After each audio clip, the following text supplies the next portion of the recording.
Drivers, start your engines!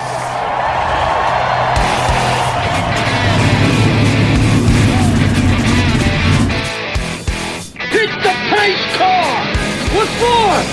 Because you hit every other damn thing out there, I want you to be perfect! When I'm driving, I got a guy on the radio who talks to me. You see him, but he talks to me. Well, I wanna be a race car driver. Pretty girls eating from my hand, yeah. Wanna live a life of fun and danger. No sweating working for the man, alright. Well, I wanna be a firefighter. Cool-headed when the heat is on, yeah. Save me, baby, from the burning building. Take all the blue sleepless sun, alright. No, he didn't slam you, he didn't bump you, he didn't nudge you, he rubbed you. And rubbing, son, is racing. Good evening, race fans, and welcome to Drafting the Circuits on the Hoobazoo Radio Network. My name is Frank Santoroski. I'll be your host for the next hour as we talk about a very busy news week in racing.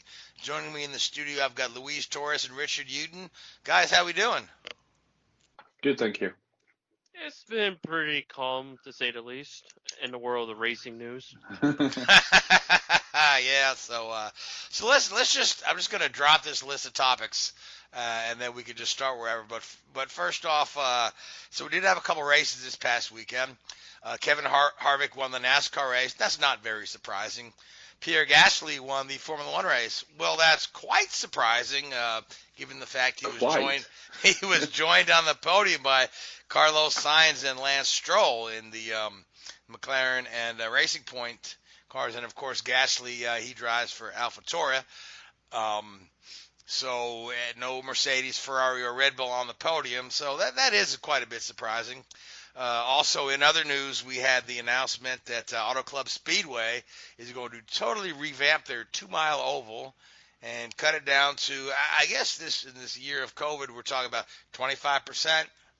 So that track is going to be 25%. It's going to be a half-mile oval. We'll talk about that. Indycar finally announced Mid-Ohio will happen this coming weekend.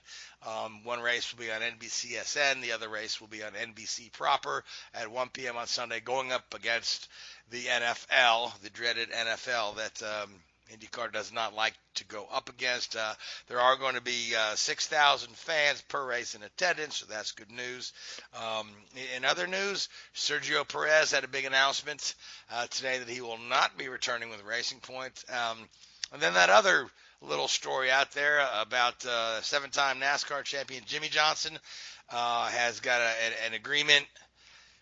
I won't say it's a contract because there's still a stipulation about funding, but to join the Chip Ganassi IndyCar racing team for the next 2 years. So with that being said, who wants to grab a topic and start with it? All right. Let's talk about the NASCAR side of things because, let's face it, Fontana, here's my gripe with Fontana being from a 2-mile to a short track. First and foremost, it's in the process of being developed by San Bernardino. It got to be passed by San Bernardino County. So it's being in the talks. It's not like it's official, but considering the property nearby, it's Los Angeles, it's under 50 miles. There's a lot of valuable land, and I think in this day and age, building a short track from the ground up at a different location is just not viable or feasible. Unfortunately, as much as I really don't like the fact that a unique circuit like Fontana, which is one of only two-mile circuits on the NASCAR calendar, that also has a lot of rich history and tragedy when it comes to IndyCar competition, it's going to go on the wayside for a short track, which is what the fans want. But Fontana, for me, on the personal side, being from the West Coast, it has some unique value because there aren't many tracks like it. And it's kind of funny how people agree to the fact that Fontana, at one point, like about a decade ago, it's right up there with Pocono as one of the most boringest or worst tracks out there. And now, about 10 years later, it's one of the more favorable tracks. I think that's where a lot of my frustration is with. But at the same time, tracks tend to change over time as the surface wears and whatnot. And I heard somebody had made the comment that, despite how nice the service has gotten on Fontana and the racing has become good, they're just about set for a repave that's gonna, throw it back a couple years, take a while to season that thing back in, so to say. But realistically, like you said there, the real estate value, if they take all the land they have there, right, and make the track down to a half-mile oval, they can literally parcel large portions of the land there and turn it around for quite a bundle of money in the real estate department. Now, if you recall, California real estate values are what did in Ontario Motor Speedway back in 1980 and Riverside back in the late 80s, early 90s. It was, it's all the real estate value is, we can make a whole lot more of this redeveloping the property than we can running a racetrack. So I don't know if that factors into the decision, but it's certainly it's certainly a self-financing project if they, turn around and parcel out the land. I mean, the layout itself. Let's talk about the layout. The half-mile layout they've proposed. It's long straightaways, tight corners, very similar to a Martinsville, but with banking closer to a Bristol, I think, or maybe not quite as banked as a Bristol. So, Richard, how do you think the racing will play out in a circuit like that? I know all we've seen is a draftsman's drawing, but how does that sound to you? I think it's going to be interesting. I say if you got like a Martinsville but with Bristol style bankings, then it could be, it's going to be an interesting one, really. We'll see what happens. But as you quote, I mean, I actually spent 2 to 3 weeks out in California earlier this year at that location, at the Fontana Speedway location, and that is for 30 miles in each direction, apart from mountains. That's the biggest misused piece of land, and it's a shame that it's been a good track. But if they can make something exciting out of it, then I think it's, NASCAR will get more money for selling off some of that land than they'll do with anything else they own. But it's probably the most expensive real estate they own, given its location. Yeah, certainly it is. Yeah, just look at watch any of these real estate shows that are based in California, where they're talking about these real estate property brothers and stuff like that, where they're talking about these homes that are the same size as my home in Kentucky, selling for $4 and $5 million. I said, golly, I wish my house was worth that, but it's not. You take the 1.5, won't you? Yeah, well, I mean, so I mean, it just the real estate property values in particularly in that Southern California area are just it's ridiculous. It's ridiculous. And so that facility is sitting there. They've got the NASCAR date. They don't have the Indycar date anymore. They weren't making any money off the Indycar date. And the facility is infrequently used. So if they were to sell off half the land at a huge profit. I mean, in terms of racing, it's infrequently used, but the infield area is pretty big. And they do commercials. Some of the people out there. Yeah, I mean, that's one of the reasons I was out there. We were doing commercial work in there, actually on the infield on the road course there for a few weeks. And when we weren't using it, when we were working out the parking lots there was track days and stuff. But again, in the course of the next 10 years, the amount of money they'll make from those compared to what they could get for selling it off and reducing their tax bills and, overheads in terms of maintenance is going to be massive. And it's a no-brainer for them, really. Really, really. Plus, I mean, we've got NASCAR fans have been wanting more short tracks. I mean, we've got Bristol, Martinsville, and I like to count Richmond as a short track, although NASCAR really doesn't count it as a short track, although it's a short track for, say, faster cars like Indycars. They counted Truex if Richmond wins that short track. I think it was. There you go. I mean, it's Richmond's what, three quarters of a mile or 7/8. 3/4, if I remember. Yeah. So it's because you get to 1 mile, and NASCAR considers it a super speedway, or a speedway rather. Whereas IndyCar, a 1 mile track, would still be considered a short oval. I remember Nazareth was about 1 mile and was considered a short oval. So, but to your point, I mean, Fontana is a bit unique. The only other track in the country similar to it is Michigan, and Fontana was patterned after Michigan.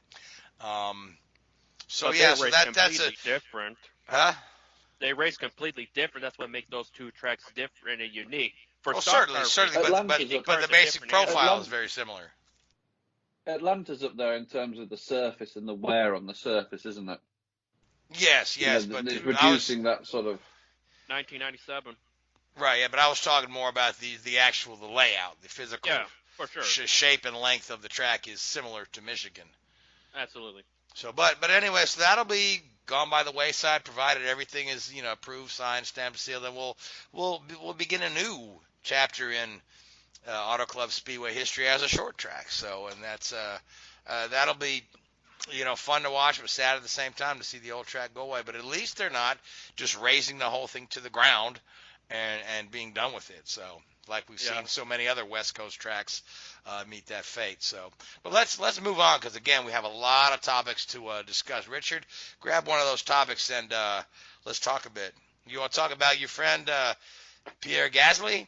I know you had a chance to chat with him a little bit after his big race win. So let's talk about Gasly and just kind of how that because that was one of the more interesting Formula One races that we've seen, and comes on the heels of our show last year, where our main topic is Formula One has become boring and predictable, and then suddenly we have this. Find out what do you need to get an exciting Formula One race? I'll give Hamilton a penalty.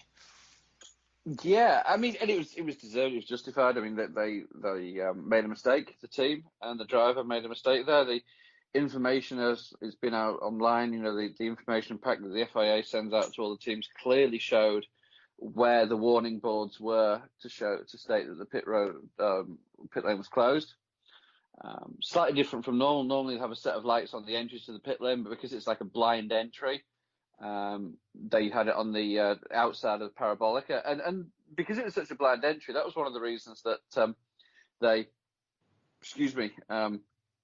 had to push. I think it was Magnussen's car, wasn't it, from the side of the track there. Now, there's this whole thing about, when he parked next to a marshal's post, why can they push it back? Now, I didn't realise this, but if the marshal post has small orange paint, or a thin band of orange paint around the entrance, that means it's just for marshals getting onto the track. If it's got a thick band of orange paint, that means a car can be pushed back through it. So unfortunately, Kevin got the wrong width of band next to the marshal post he stopped at. But it made for an exciting race, and the timing of it again was a little bit unfortunate on Hamilton, because they had to red flag the race after Charles Leclerc had a huge accident coming out of Parabolica. Just lost control, just swapped ends, and I dread to think. I mean, he must have been doing the good end of 120, 130 miles an hour when he hit the wall there. And there's not very often I watch a Formula One race and I see an accident and you go, ooh. It sort of catches your breath a little bit just watching it, and that was one of them. I was, you sort of stop for a second watching a violent impact like that. Thankfully, he was okay. Now, Again, testament to the safety and the like. But yeah, it's definitely a red flag, because they had to rebuild the tyre barriers there, and actually, it's far more dangerous to the cars if you keep them running behind the safety car for too long. It probably took them half an hour to rebuild that barrier. So right now that brings me to the next thing I wanted to ask you. Yeah. Now we don't see a red flag in Formula One very often.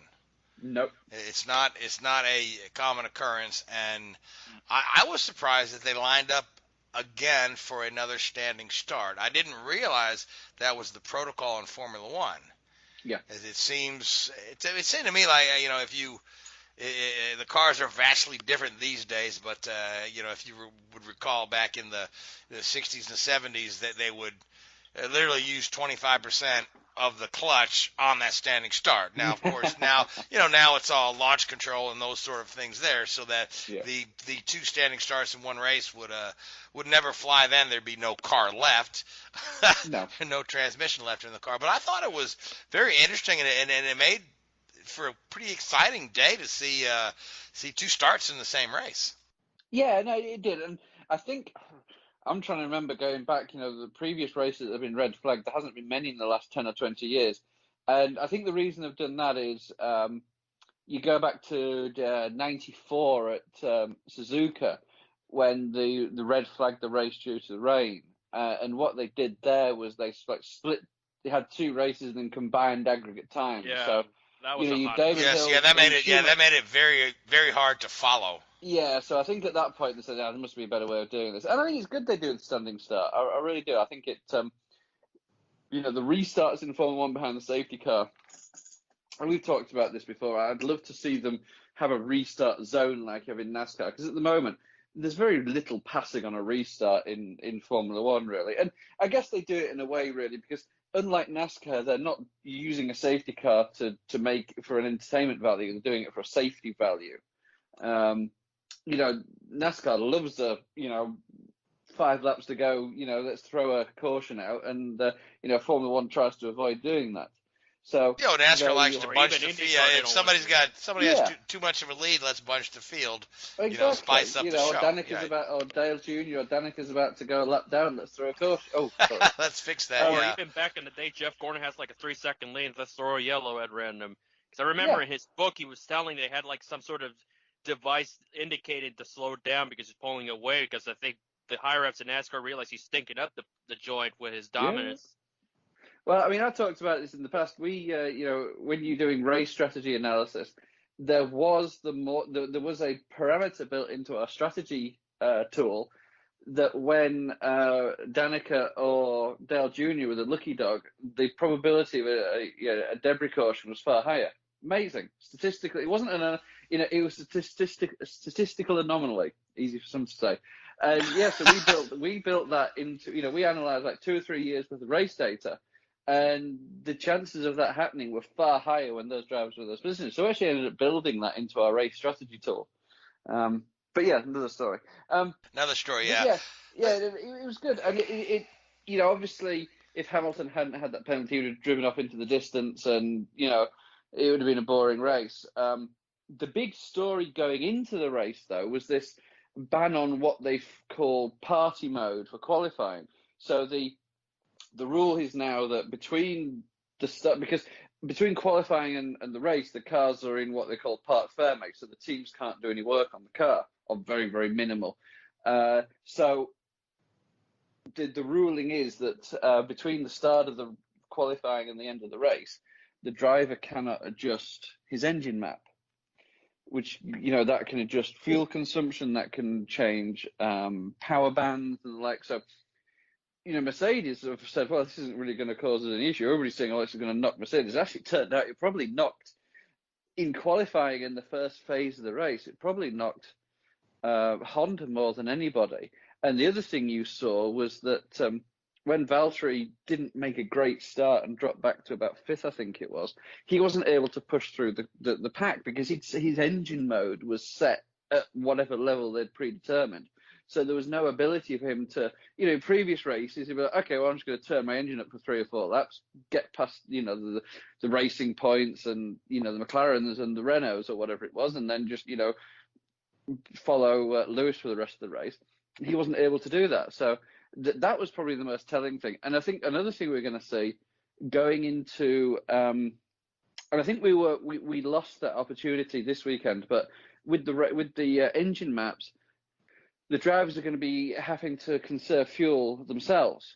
In Formula One, there's a regulation on fuel flow rate, the amount of fuel consumed per hour that can be used at any given time during the race. So what will happen is the teams won't fill the cars with enough fuel to complete a race distance. So, you know, if you need so many kilograms of fuel, they'll be 2 or 3 kilograms short going into at the start of the race. And, you know, the drivers are good enough to lift and coast and manage that. And in the past, they've probably changed engine map.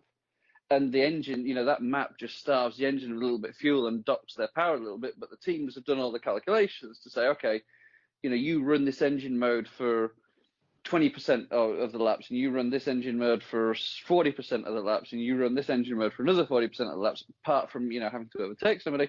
This will get you to the end of the race. And now that's on the drivers, and it becomes far more of an analog control. You know, are we lifting and coasting enough? You know, you could see, you know, especially if there's a battle going on between drivers, you know, somebody getting to the end of the race and they're like, whoa, I've got to conserve fuel here. I don't have enough fuel to get to the race, so I'm going to have to lift and coast a lot more than somebody else. So that is, to my mind anyway, going to be the biggest thing that we see from this banning of party mode. Certainly, yeah. So let's talk about the race winner a little bit, because Pierre Gasly, we've talked about him on and off on the show, how he seems to be outperforming in the AlphaTauri the guy that's in the Red Bull, Albon. So now he's a Grand Prix winner now. Nobody can take that away from him. You can say, he not only, but he drove brilliantly after Hamilton got the penalty. He didn't. That win did not fall in his lap. He held on to that lead. He was getting pressure from behind. Drove a very smart race, very good race. So he put it to Stroll on the restart there. He controlled the race when he had an opportunity to do that. And it's not just this week. I mean, you could go back to countless races pretty much since he got dumped by a Red Bull ahead of Spa last year. Excuse me, countless races where, you've looked at him and go, God, the guy, what went wrong at Red Bull? And, we talked about this on the show. I mean, as I've always said, we could do a whole show dedicated to Red Bull and their driver strategy, if you like. But it really does, to my mind, stack up with how Max Verstappen-centric Red Bull has become. And, it also shows that Danny Ricciardo played a great card because he saw it coming. And it's allowed Red Bull to become Max Verstappen's team.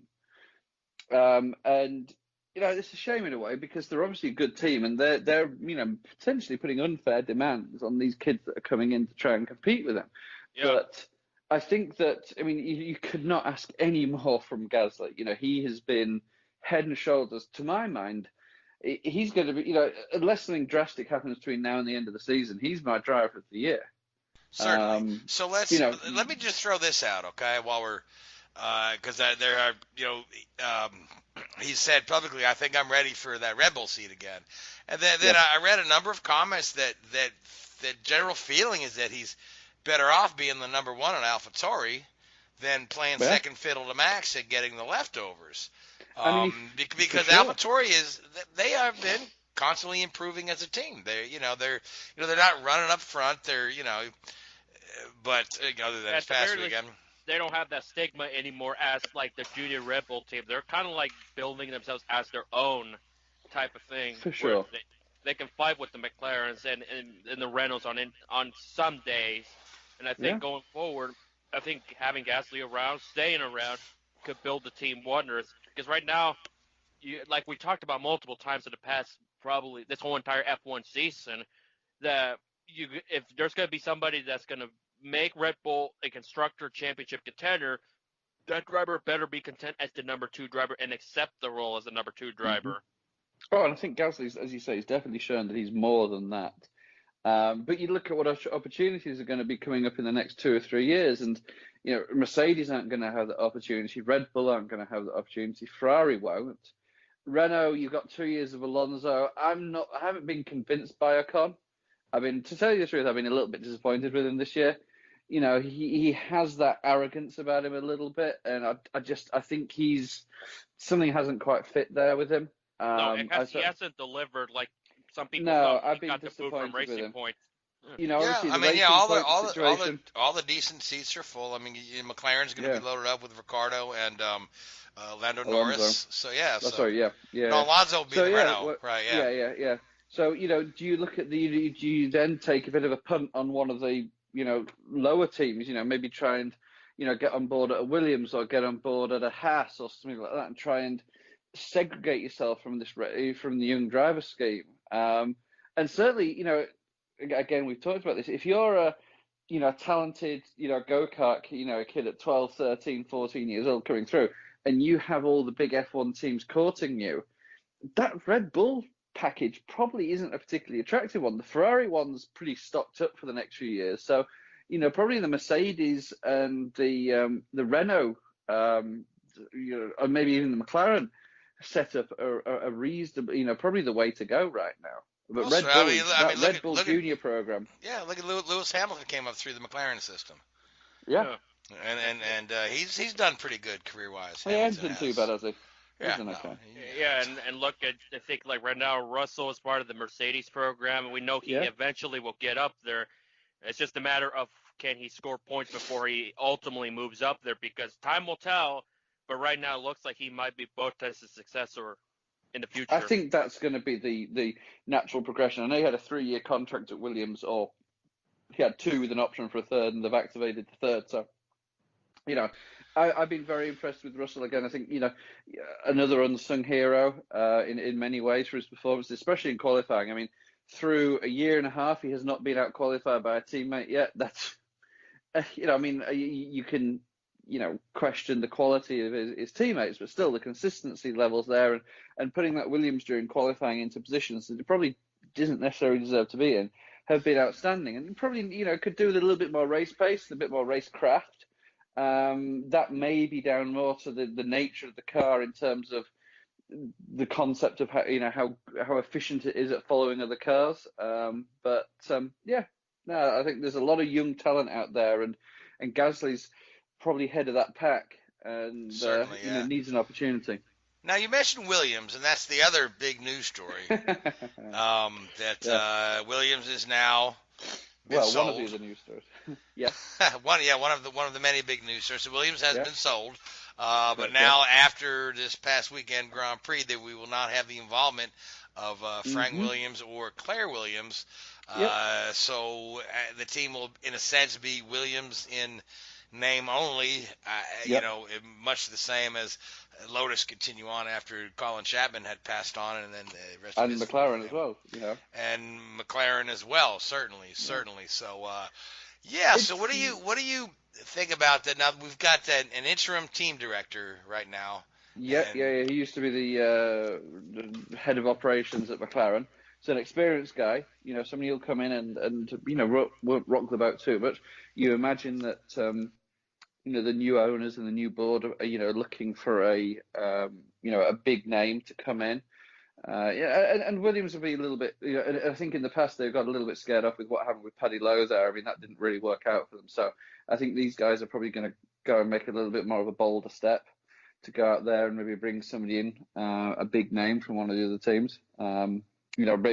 Mercedes have got more technical directors floating around than I've had hot dinners. So they may just pick one of those guys. I mean, I think at the last count there was 5 or 6 people working for Mercedes that at one point in their career have held the title of technical director at another team. So they certainly have a wealth of experience, and that shows. But it wouldn't be surprised if one of those guys was like itching to get back in the, be captain of the ship, if you like. And the Williams name, no matter what, no matter whether it's Frank or Claire or whoever, running the company in the background, is still an iconic name, and is still a name that people are going to want to work for. And, from a personal standpoint, having worked there for a few years and having had, limited interactions with both Claire and Frank, there's no doubt that, they had the interest of the team and they would do anything to go racing. And they've certainly given, in Frank's case anyway, the vast majority of his life to that organisation. And Claire, again, she's been there nearly 20 years. So there's a lot to be said for what they've done. And, and they're very realistic and they're very sensible people. They know that the livelihood of 500-600 people that work for the organisation is more important than their own personal desire to run the team. As strong as that desire is, and they've made the tough decision, but I think in the long term the correct decision to step away, and to give the new owners an opportunity to make their own stamp on it. And I think for all the people that are there, it's an exciting time. I mean, if you look on some of the motorsport job sites that are out there internationally, I mean, Williams have like 30 openings right now for positions, so they're certainly on a recruitment push. You'd imagine that the new owners have injected some cash, and it's exciting times, because the guys there are fantastic. And it always frustrated me a little bit when you hear, especially, you go on some of these forums and you see people say, oh, well, Williams has got all these shit engineers because they're down at the back, or, whoever it is at that particular year are slow. That means they've got terrible engineers. No, they don't. Mercedes, the guys that work at Mercedes are just as talented as the guys that work at Williams, and just as talented as the guys that work at any of these teams. But it's the resources and the number of people they have working for them on a project. you look at you look at the numbers of staff. That's where the guys like Mercedes can excel because they cover more detail. Williams, you've got one guy doing a job. Mercedes will have 4 or 5 guys doing the same job. So it's nothing against the individuals there. They've got a great group of people, as all teams do, and I hope that this is the start of a little bit of a resurgence there. The need everybody I think wants to see them back up to the front of the grid. Yeah, and certainly the last couple of years, if nothing else, they've been cash strapped. And this, from all accounts, even though a lot of it is secretive, this investment company or this capital gains company or whatever you call it has some big money behind it. Now, how much of their own money they're willing to sink into Formula One results remains to be seen. But they've got a lot of movers and shakers in the business world in that investment group who should be able to attract some sponsors for sure. And with the budget cap going in place, for next year and going forward beyond that, it gives a lot more certainty. You never have any certainty in sport, but it gives you a lot more certainty in terms of what your expenditure is going to be every year. And with the new Concord agreement, there's a lot more certainty on what your returns are going to be. So, they probably can tell pretty clearly now what what operating profits they need to make to become a sustainable organization.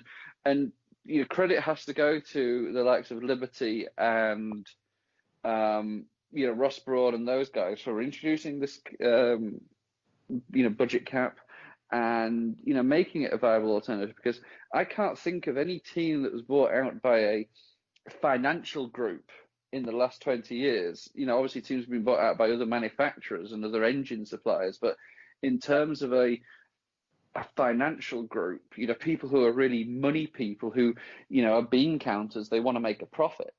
I can't think of the last time somebody like that was involved in Formula One to this extent. So it's a huge shot in the arm and a huge level of praise, I think, for Liberty and for Ross Brawn and those guys that, companies like these investment firms are starting to look at Formula One. And it certainly looks on the face of things that these caps are going to be a good thing. Yeah, I mean, that remains to be seen, but I hope to see the Williams name in Formula One for years and years to come. They're one of the one of the great teams they've got. Is it seven world titles? They've got 15 in total, I think it is. I think 7 drivers and 8 constructors, or 6 drivers and 7. 6 drivers 15 and 7 or 16, constructors. somewhere in that range. Yeah. Then the interesting stat is that the seven drivers champions, they've never had the same guy win 2 championships with Williams. I'll also be pretty certain that the agreement and buyout clauses was that Williams name will stay around for a long time. And again, it attracts people, and this is no disrespect to, Racing Point or Aston Martin, whatever they're going to be called. They don't have that something about it. I'd worked for some big companies, and I still remember my first day working at Williams. You go in there and the hair stands up on the back of your neck, thinking about the history. And it was Williams that got me into Formula One in the early 90s. So, it was something special to go in there and be around that history. And I think that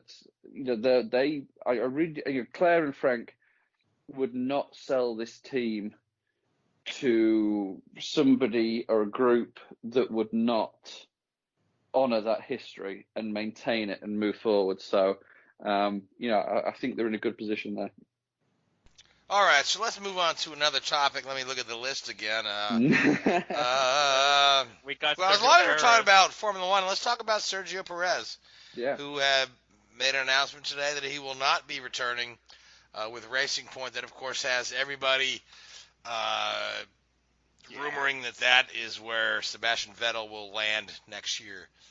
I think that's a given, isn't it, really? I think this is one of the worst kept secrets in Formula One, unfortunately. You've got to feel sorry for Perez.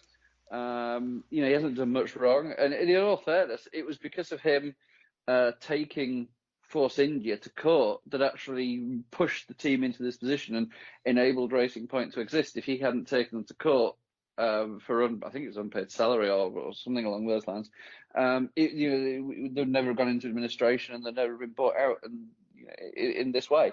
So he's got to. The guy's got a lot of credit, but unfortunately, I think the lure from Aston Martin want to be competitive and want to push the branding. Sebastian Vettel is far more marketable and more experienced, and as good a driver as Perez is, I do believe that Vettel is a better driver. So you got the complete package there, and there's money floating around at Racing Point, and Lawrence Stroll is going to flex those muscles, and he has done it in this case. Well, certainly, yeah, and of course, and then Lance Stroll, being the son of one of the primary owners, his seat is relatively safe. Yeah. So Sergio's the odd man out. But do we see a landing spot for Sergio at all? I mean, I know Haas is not signed, sealed, and delivered for next year. It's Alfa Romeo. There's been some developments about him going there in case whether he's going to replace Raikkonen, whose career is up in the year after 2020. He doesn't know if he'd be interested to continue. And of course, Giovinazzi, he's not really been the flashes of brilliance. From my understanding, the Alfa Romeo situation is that Ferrari have a veto on one of the drivers. So unless Ferrari want to keep Giovinazzi, so basically, Alfa Romeo can turn around and say, yeah, I want Kimi, or I want Sergio, or I want Hülkenberg, or whoever. And then Ferrari turns around and says, well, we want Schwartzman or Eilert or Schumacher in that car. Giovinazzi's had his chance. He's done okay, nothing amazing. Right, let's put somebody else in there. And speaking of Eilert, that's a name that I hear a lot. I mean, if you're watching the Formula 2 races from last weekend, Schumacher won his first race of the season, first feature race that he's won. And drove very, very, a fantastic start. I think qualified second and qualified sixth and was second going to the first corner. Eilert had a stall during his pit stop and pushed, was amazing coming through the pack there. And Schwartzman, I think Schwartzman's still leading the championship, or Eilert maybe leading the championship now. But Ferrari have three of the top four, or maybe now the top three drivers in the Ferrari Academy are in the top three positions in the Formula 2 standings. So it's, take your pick, really. Schumacher, I'd say, is a bit of a slow learner. If you look at his history, in every series he's been in, his first season's normally been slow, but then his second season is where he's really picked it up. I think in Formula Euro F3 or whichever it was, his first year was, okay. Second year, he suddenly found something and won every race after the midway point of the season or something. But, Schwartzman's a rookie and he's been doing great. I say some of his drives are they remind me a little bit of Hamilton when he was in the old GP2 series. So Ferrari have this wealth of talent and basically only one seat available. I think Giovinazzi's gone at this because I don't think he's really done that much. He hasn't done anything wrong, but he hasn't, not like a Leclerc, he hasn't made people sit up and go, wow, this kid's amazing. Yeah, I don't see him being... And also, he might be in Indycar 2 years from now. Yeah, I mean, if they wanted Giovinazzi, he would have gone to Ferrari rather than Sainz. Basically, at the end of the day, if that's, if you're being honest about it. So you basically got three drivers, and Ferrari has the bigger. I believe Mick Schumacher is actually doing FP1 for Alfa Romeo this weekend. So the name goes a long way. You almost feel sorry for Schwartzman and Eilert. You think they're in the wrong place at the wrong time with Mick Schumacher kicking around. Yeah, that's the thing, the name recognition. Yeah, and coupled with the fact that there's still a lot of questions about Michael Schumacher's health. Yeah. So you got that. We're almost a decade to not know really much. Yeah, mm-hmm. yeah. So 2013, wasn't it? I think he had that accident. So like December 2013, which was my freshman year of college when that happened. Oof, I know, time flies, doesn't it? Yeah. So, all right. So Indycar going to be Mid-Ohio this weekend coming up. Yep. Doubleheader. Yeah, they announced it on very short notice. Yeah. Barely got that, by the time they announced it, they didn't even have the website up to buy tickets, although people that had previously purchased tickets were let know that their tickets were valid, so those folks are set to go. 6,000 fans per race, but I'm really intrigued at the doubleheader for Mid-Ohio. because if you look at the history of Mid-Ohio, there's a definite pattern of back-to-back winners in consecutive seasons.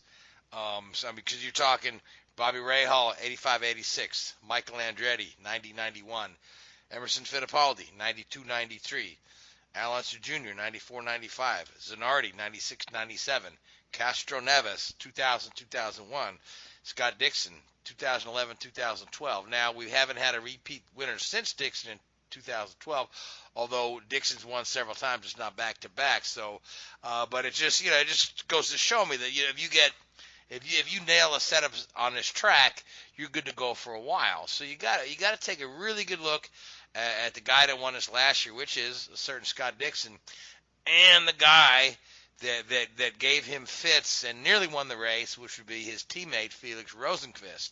But I feel like somebody could sweep this doubleheader. I wouldn't be surprised, and that was literally what I was thinking about as far as who would I probably pick to win that IndyCar race at Mid-Ohio. I'm thinking it would be back-to-back, but the way this season has gone so far, even with doubleheaders, there's no guarantees that they could do it in consecutive weekends. But if I had to choose one, Dixon, of course, I wouldn't count out Rosenqvist, but here's the thing about Rosenqvist, he's not had the greatest of seasons at all. He hasn't really been much of a factor. He won a race. Well, yeah, besides that. He won a race, that's... You know what I mean. Besides that. But anyway, yeah, other than that race where he won, he's not had the greatest of seasons. I don't see how Penske won't do bad. I think they'll be fine. But if we see Dixon winning this thing, Penske as a team has won a lot of races at Mid-Ohio. Mm-hmm. And the other guy whose style this particular track suits, a guy that's desperately needing to win, is Rossi. And when Rossi turns it on and gets in that mode, we saw him crush the field at the Glen a couple years ago. We saw him crush the field at Road America a couple years ago. If Rossi gets in that zone, all bets are off for the rest of the guys. So this is going to be a good race. And fingers crossed we don't have a full course caution if that's going to happen for Rossi, because like Road America, it was Mid-Ohio has had a couple years without a yellow. So keep that in mind come race day for both races. Yeah. So it'll be a great weekend. Unfortunately, the timing of this whole season puts the race on network TV, the Sunday race 2, at 1 p.m. right up against the beginning of the NFL season. So it's for IndyCar ratings, that's no man's land right there. I don't. NFL is weird this year too, with no preseason and whatnot, but it's still a big draw for a lot of folks, and it's just rating wise, I think they're going to get trounced. But hopefully, folks will tune in NBCSN Saturday and watch this, because Mid-Ohio is a great course. There's some great turns in there, and speaking of maybe a dark horse winner, recall that. Graham Rahal won here a couple of years ago, and the Rahal team has been doing quite well this year. Sato was Graham had a horrible doubleheader at Gateway, but Graham was third at the Indy 500. Sato was very strong in both Gateway races, and Sato's he's won at Portland, which is kind of a bit of a similar setup. So you got to watch out for them Rahal guys too, because they've got a lot of momentum behind that team right now, coming off Indy 500 win.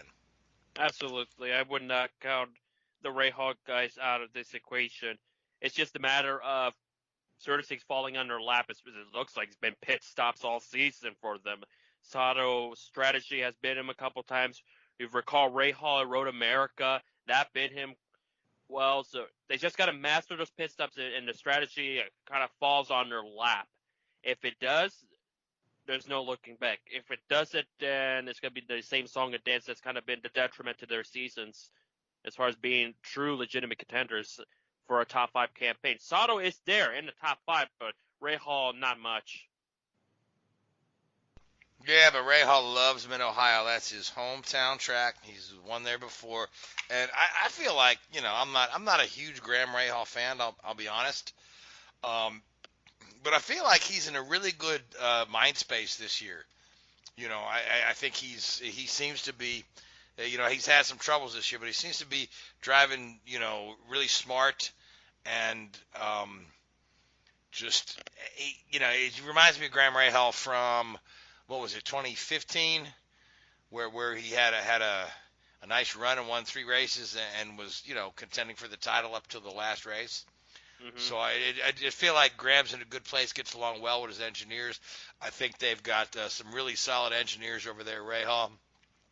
But of course, for all this, we're talking about Ganassi and Rahal one night. It could be that Newgarden comes in and Pagano and Power and just crush everybody, so that could happen too. So, you guys want to pick a winner for Mid-Ohio before we move on into some of our other topics? I'm going to go with, there's not going to be back-to-back first race. I'm going with Rossi-Quest. Second race, I have that stinking feeling that it's going to be Pato's time, with Dixon finishing second. All right. And Richard, what do you think? Ooh, Dixon and O'Ward. Well, that's 2 of y'all picking O'Ward. Yeah. So, he's knocking at the door. I'm going to say it's Felix in race 1, and then Dixon. I almost want to pick Dixon to sweep, but I'm going to say that Dixon and Felix sweep, and the Penske cars are right there nipping on their bud.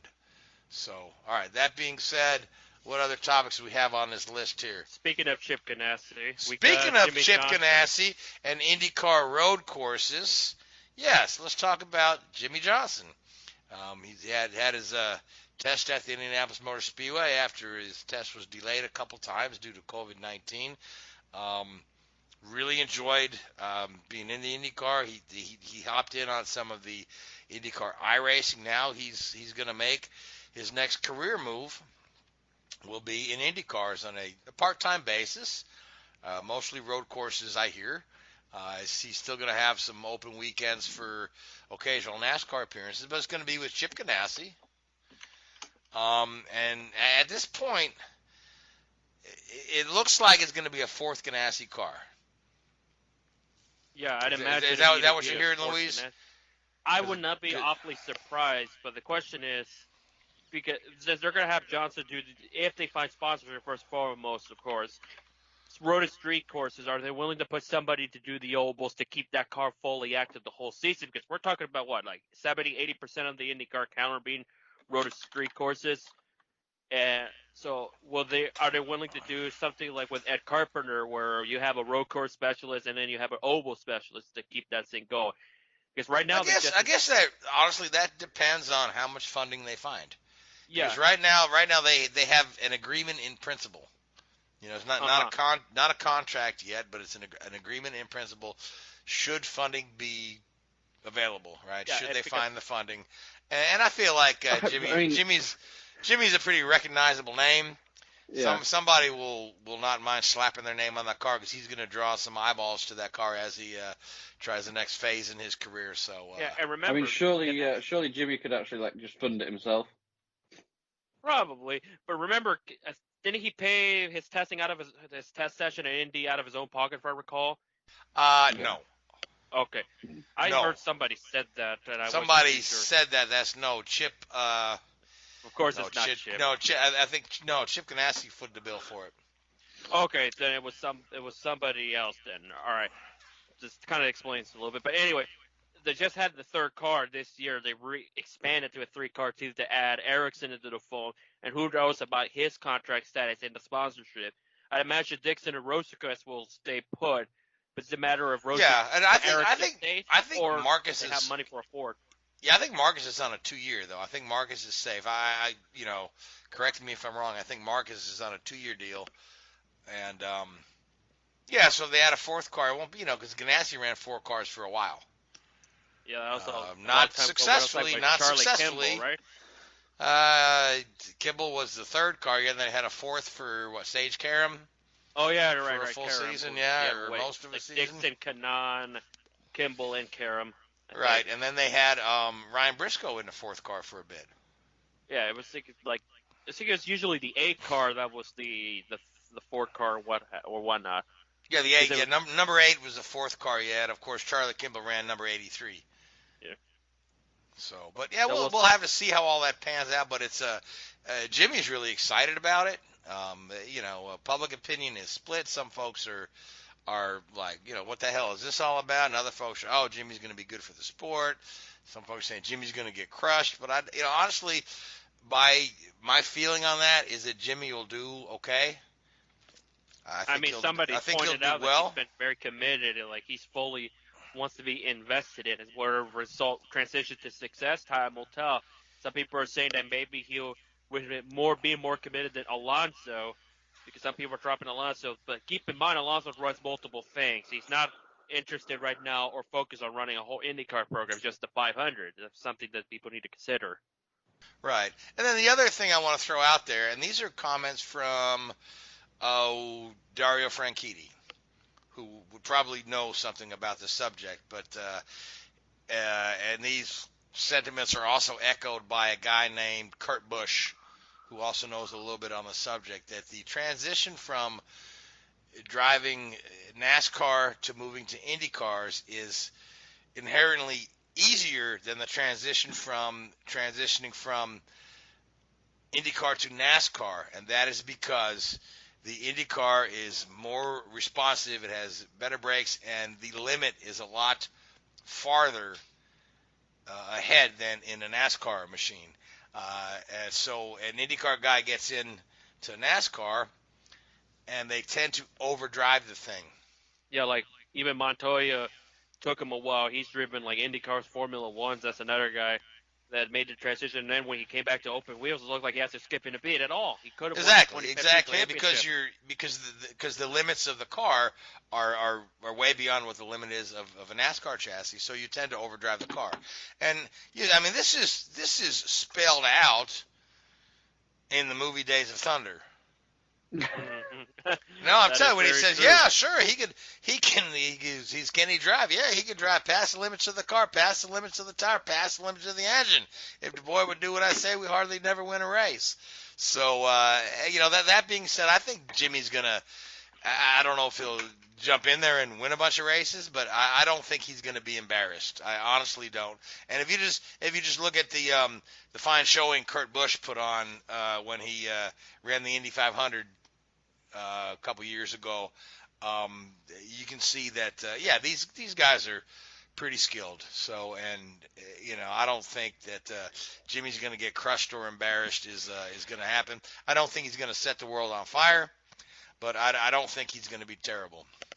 No, I know I've asked this question, I think that when this first came up, but will Jimmie Johnson be the oldest debutant in IndyCar history who's doing more than a one-off race? How old was Nigel Mansell when Nigel was 40, maybe late 30s, 40, 41. He certainly wasn't 46. Is Jimmy that old? I think so, yeah. No, I think no, he's 43. He was born 75 or 76? If he was 75, then he'd be 45 now. I think he's 40. I think he'll be 46 next year, yeah. when he. So he may be one of the oldest rookies to ever hop in. Yeah, because he didn't. Although in the modern era, because if you look at some of the guys that ran in the very early age, you had a lot of guys there that were quite a bit older than they are now. Racing's become a young man's game. So, and speaking of older debutantes, we've got just a few minutes to talk about NASCAR at Darlington, the throwback weekend. We had Louise. You get a chance to watch the race. We had Kevin Harvick was the benefactor of some other folks getting a little squirrely with one another. Yeah, I pretty much saw all three of those races. Like, of course, we had first off, Truck Series was won by Ben Rhodes, who hasn't won since Kentucky a couple years ago. The Xfinity race was won by Brandon Jones from out of nowhere because of Ross Chastain and Denny Hamlin battling out. And the Cup race, we could have probably seen something similar like with Chastain and Hamlin, but with 15 laps to go, Martin Truex Jr., who won the first two stages, tried to make a pass on the bottom on Chase Elliott for the lead. He thought he cleared him. Nope, they didn't clear enough. They both hit the wall, and ultimately Truex had to pit. Chase Elliott just lost so much ground because they were both reported tires going down. And lo and behold, Kevin Harvick took the lead, but he almost could have had lost that whole ordeal because Austin Dillon was chasing him down. And up in the final corner, he was right there, but just needed one more lap to do so. And yes, I said, you heard that right. Austin Dillon finished second, Joey Logano running out the top three for that one. And didn't you like Joey Logano's throwback scheme? I do. Is the old Miller Miller American scheme from Danny Sullivan's Indy 500 winner? Yeah, it would have been nice if they actually had the number font that like it was supposed to look like, but that's a different story for another time. But it was not that bad Okay. of a game. But he had a couple moments as well where the quarter panel in the rear got damaged, crumpled up because of a lot of shenanigans on the restart and involved Corey LaJoie and that old machine that has not a throwback. And that's all I can say about that. Could be a throwback in 3 months' time. Whatever.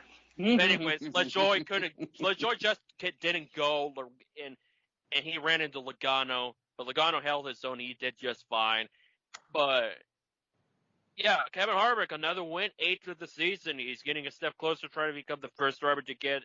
He's on the verge of probably being the first driver since Jimmie Johnson in 2007 to score at least 10 wins in the season, which hasn't been done since 2007.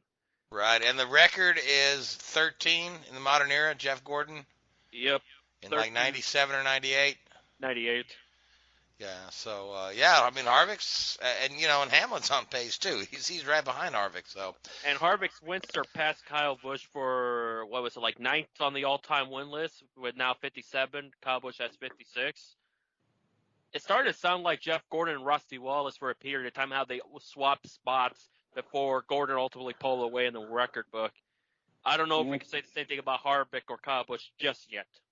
Kyle Busch needs to start winning races pretty soon for that to stop that from happening, doesn't it? I was going to say, yeah. So we've got so Harvick's locked into the next round. Yep. Truex looks really good, winning 2 stages. Dillon looks good with the second. So let's talk about the guys that are in a little bit of trouble. Keselowski had a miserable day. Yeah, De Benedetto just couldn't get going. He had a rough night as well. So we're looking at Keselowski and I almost said Kensa for Edwards. Keselowski and De Benedetto in trouble. You have a very tight battle with the Stewart-Haas guys where it looks like I think only one can move on. That's Almirola, Boyer, and Custer right in a very tight battle. But we'll see how that goes, how things pan out at Richmond, which I shouldn't be awfully surprised if Custer does well on that one, considering his success in the Xfinity Series. Speaking of throwbacks. All right, so we've got Richmond coming up next, and then what's the cutoff race or the elimination race is Bristol. Because you got So this is these are a couple of interesting tracks coming up, and elimination rounds. So 4 guys are going to go home after Bristol. So you guys want to pick a winner for Richmond before we wrap up tonight? I'm going with Truex on this one. I think he'll get his 3rd straight Richmond win. Keep an eye on Joey Logano. I think he'll do quite well. I think with that run that he had, I think he may turn it around.